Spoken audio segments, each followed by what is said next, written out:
الرحيم.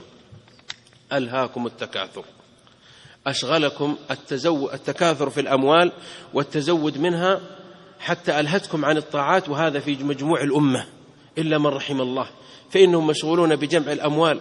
كم يعيشون حتى يأكلوا هذه الأموال؟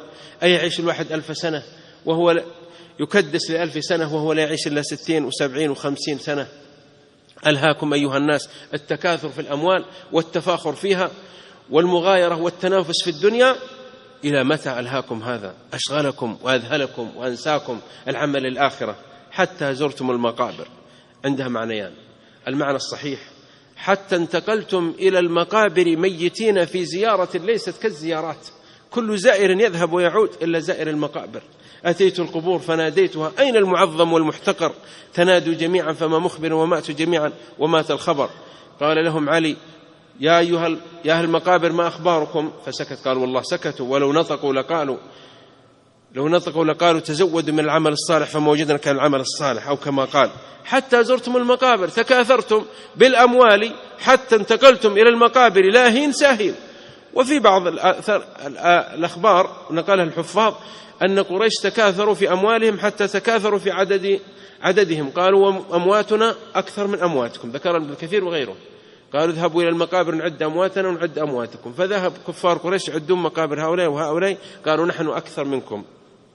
كلا سوف تعلمون، وعزة الله لتعلمون ولتنبؤون وتظهر لكم الأمور إذا بعثر ما في القبور وحصل ما في الصدور. غدا سوف يظهر لكم أي إفراط فرط الإنسان وأي تضييع ضيع في هذا العمل.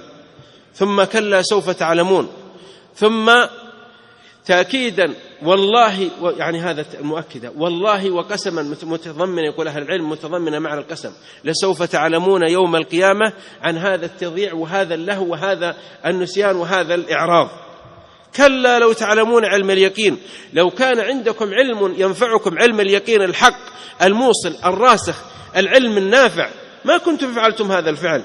لو كان عندكم علم نافع يوصلكم إلى رضوان الله عز وجل، هذا العلم، ترى علم اليقين هو العلم الذي ينفعك وتعمل بسببه العلم الصالح، العمل الصالح.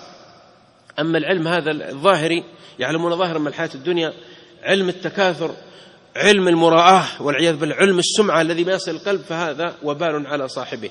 واتلو عليهم نبأ الذي آتيناه آياتنا فانسلخ منها كعالم بني إسرائيل. لو كنتم تعلمون علم اليقين ما كنتم فعلتم ذلك، لترون الجحيم. يقول قسما بعزة الله لتشاهدون بأبصاركم النار يوم القيامة.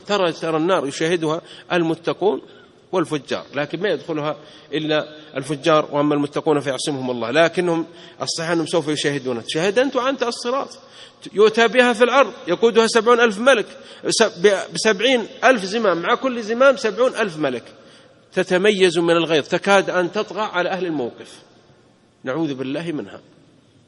يقسم الله لترون أيها الناس الجحيم، فمن رآها لا يقتضي دخوله فيها، لكن الله سبحانه وتعالى كتب على نفسه أن يمر عنها الجميع، ثم ننجي الذين اتقوا ونذر الظالمين فيها جثيا. ثم لترونها عين اليقين، وحقيقة وقسما وعزة الله وجلال الله لترون حقا يقينا لا شك فيه ولا ريب، وهو حق اليقين أو عين اليقين، لأن هناك علم اليقين وحق اليقين وعين اليقين.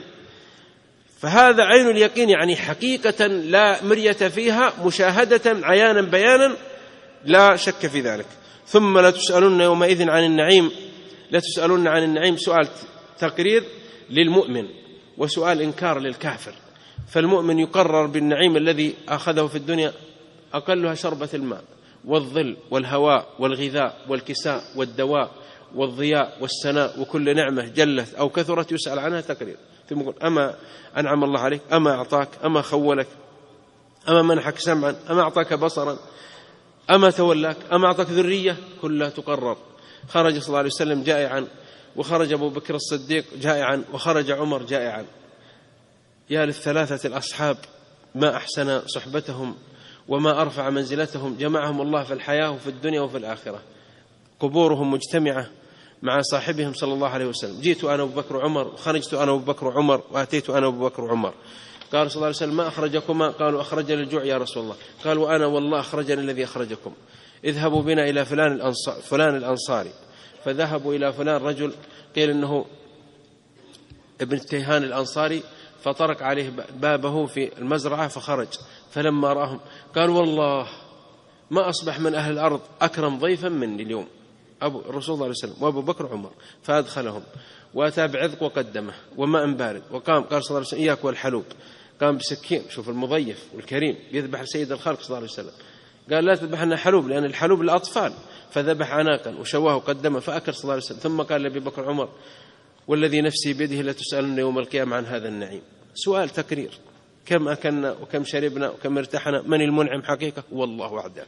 سوف يسألنا فأعد للسؤال جوابا بالعمل الصالح. وأما من حمد وشكر فإنه يسأل فيقول قد أنعمت عليك في الدنيا وأنا أنعم عليك في الآخرة بجنات النعيم. لا يقتضي السؤال التعذيب لكن تكرير.